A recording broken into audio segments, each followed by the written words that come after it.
I wasn't expecting anyone that afternoon. It was one of those quiet, slow days where time feels like it's stretching just for you. The sun was warm, the water was still, and I'd finally given myself permission to do nothing. I was stretched out by the pool, sunglasses on, letting my mind drift, enjoying the rare feeling of being completely alone. Or at least, I thought I was. I remember hearing the gate before I saw him. That soft metallic click followed by footsteps on the stone path. At first, I assumed it was just noise from next door, someone moving around, maybe music, maybe a car door. Then I heard his voice. "Hey, hope I'm not interrupting." I lifted my head, confused, and that's when I saw him. My neighbor. Standing there like this was the most normal thing in the world. Work gloves on, yard tools in hand, calm, comfortable. "I said I'd take care of the yard today," he added, nodding toward the overgrown hedges like that explained everything. I sat up slowly, suddenly very aware of myself. The towel, the way I'd been lying there, the fact that I definitely hadn't planned on company. "Oh, right," I said, trying to sound casual. "I forgot."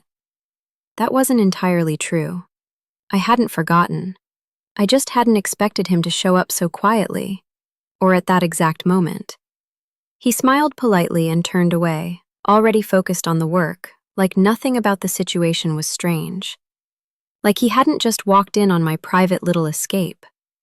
I told myself to relax. This was harmless. He was just doing a favor, a neighbor helping out. Still, I couldn't shake the feeling that the mood had shifted. I lay back down, but it wasn't the same. Every sound felt louder now. The snip of shears, the scrape of tools, the splash of water as I dipped my hand into the pool, more for something to do than because I needed to. I kept my sunglasses on, pretending I was still alone, pretending I wasn't aware of him moving around the yard. But I was. And I could feel his presence in a way that made it hard to fully relax anymore. At one point, he paused near the edge of the pool.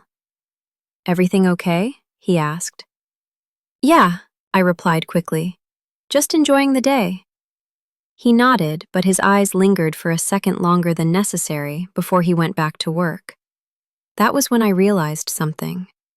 Being alone had felt peaceful. Being almost alone felt different.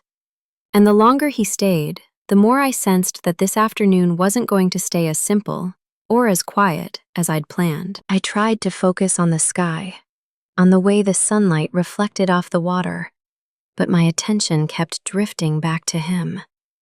He moved with an easy confidence, like someone who knew exactly what he was doing and didn't feel the need to rush.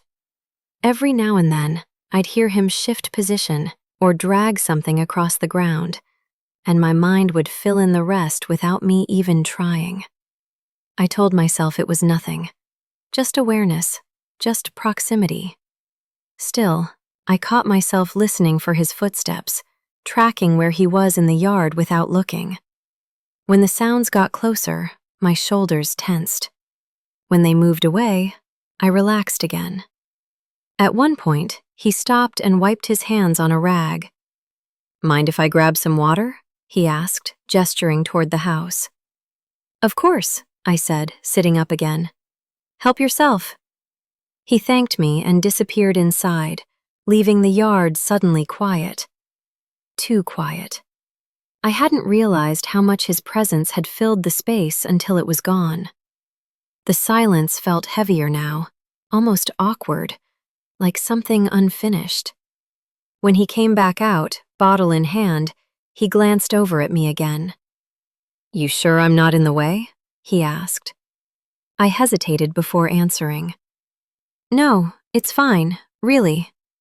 And it was. Mostly. But there was something about the way he looked at me then. Curious, respectful, not crossing any lines, that made me feel seen in a way I wasn't used to. Not as someone's neighbor, not as someone passing by, just seen. He went back to work, and I leaned back again, letting my feet skim the surface of the pool. The water was cool against my skin, grounding me, reminding me where I was. Yet my thoughts kept circling back to the same thing. I hadn't planned on sharing this quiet afternoon with anyone, and somehow, that made it feel more intimate than if I had. The sun shifted slowly, the warmth changing on my skin as the afternoon went on. I adjusted the towel beneath me, more out of restlessness than discomfort. I told myself I should get up, go inside, give him space to finish.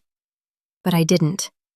Instead, I stayed right where I was, listening to the rhythm of his work. There was something oddly comforting about it. Predictable. Steady. Like the sound anchored the moment in a way I hadn't realized I needed.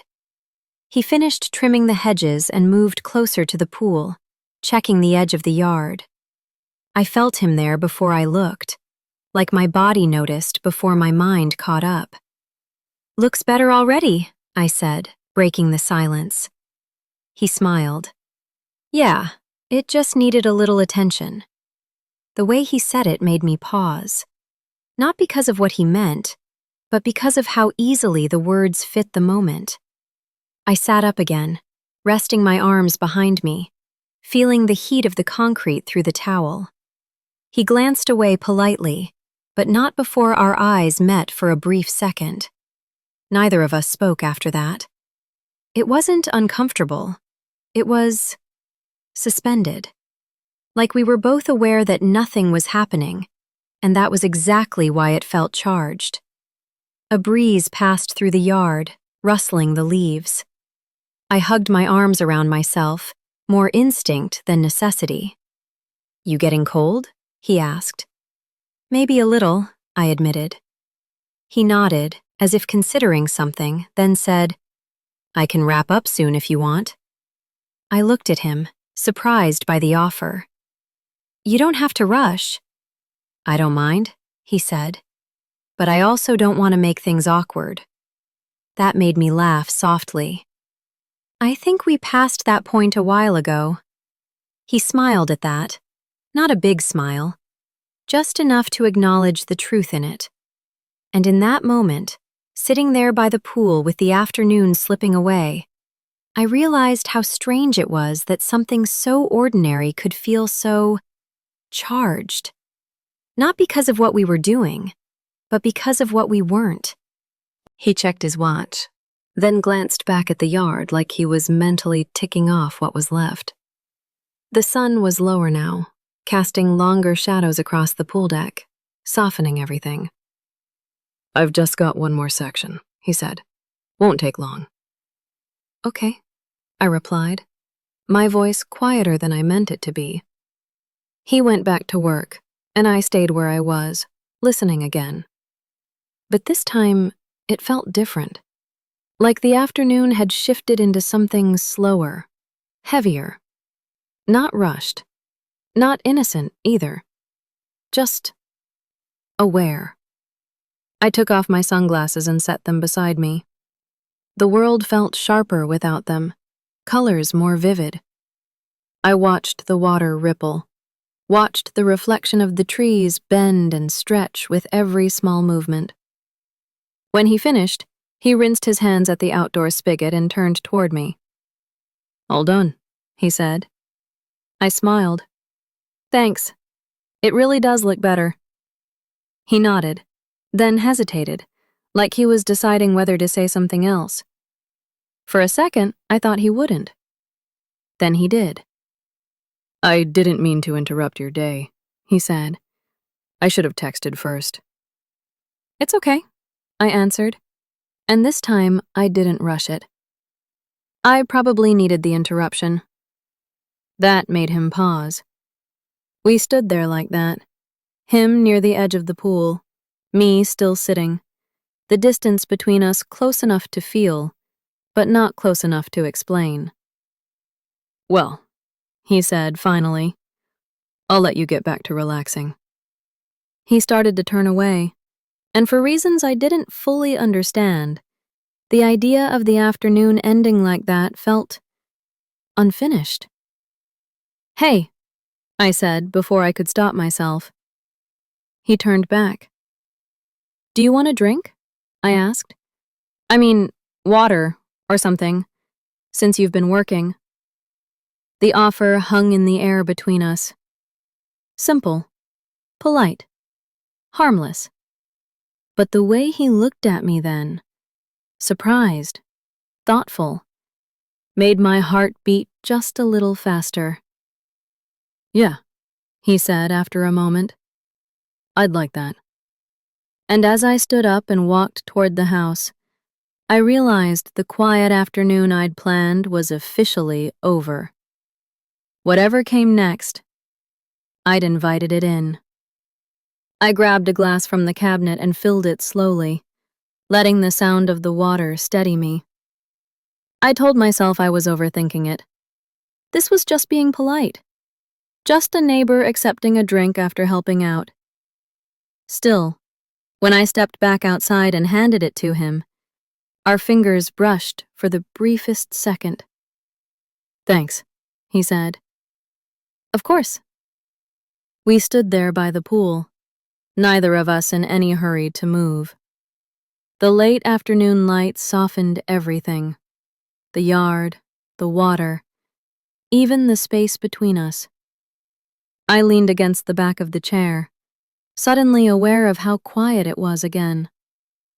"You've really done a lot," I said, glancing around. "I appreciate it." He shrugged. "Didn't mind. It's nice to do something physical once in a while." I nodded, then surprised myself by saying, "You're welcome to sit for a minute, if you want." He looked at the chair beside me, then back at me, like he was checking for a signal I hadn't meant to send. "Are you sure?" he asked. "Yeah," I said. "I mean, if you have time." He set the glass down carefully and sat, leaving a respectful bit of space between us. Close enough to talk without raising our voices.